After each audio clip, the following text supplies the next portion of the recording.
আসসালামু আলাইকুম। আমি আপনাদেরকে দেখাবো আজকে হাঁসি এমনকি গরুর পায়ার রেসিপি। তার জন্য আমি গরুর পায়া আর হাঁসির পায়া মিক্স করে নিয়েছি। পেঁয়াজ কুচি, আদা রসুন পেস্ট, লবণ, হলুদের গুঁড়া, মরিচের গুঁড়া,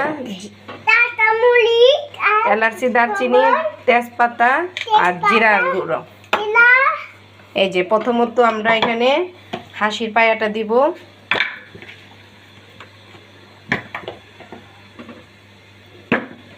হাঁসির পায়া গরুর পায়া আজকে মিক্স করে আমি রান্না করব, কারণ হাঁসির পায়া অল্প হয়, এক হাঁসির পায়া দিয়ে হয় না, এই জন্য গরুর পায়া সরে আমি নিয়ে নিলাম। পেঁয়াজ কুচি আর আদা পেস্ট দিয়ে দেব, এক এক করে সব মশলা আমি দিয়ে দিব, লবণ দিব পরিমাণ মতো। এভাবে আমার শাশুড়ি রান্না করে, এভাবে আপনারা একদিন রান্না করে খেয়ে দেখেন, অনেক মজা লাগে।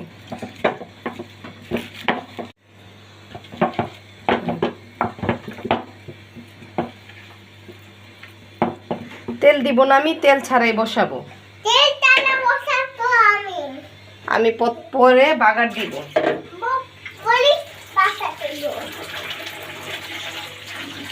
পায়া সিদ্ধ হতে পানি লাগে পরিমাণে, পানি অনেক বেশি দিয়ে দিব। যত বেশি দিবেন ততই পায়াটা নরম হবে, এমনকি সিদ্ধ হবে।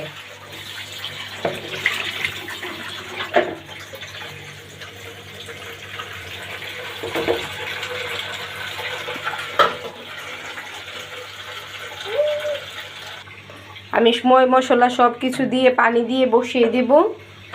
আমি এই যে ডেকে দিব। আমি ফিরে আসব 4 থেকে 5 ঘন্টা পরে। একবার বলক উঠলে দেখবো, কিন্তু তারপরে ফিরে আসবো 4 থেকে 5 ঘন্টা পরে।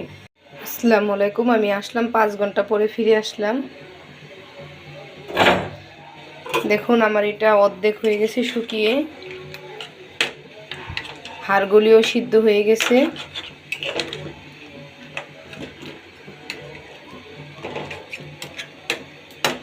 এই অবস্থায় আমি দিয়ে দিব কর্নফ্লাওয়ার। এই ঝোলটা পাতলা, এই জন্য আমি কর্নফ্লাওয়ার গুঁড়িয়ে রেখেছি।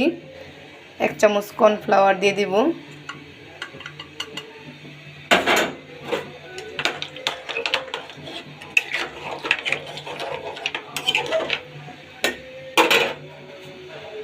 আর এই যে তেঁতুল,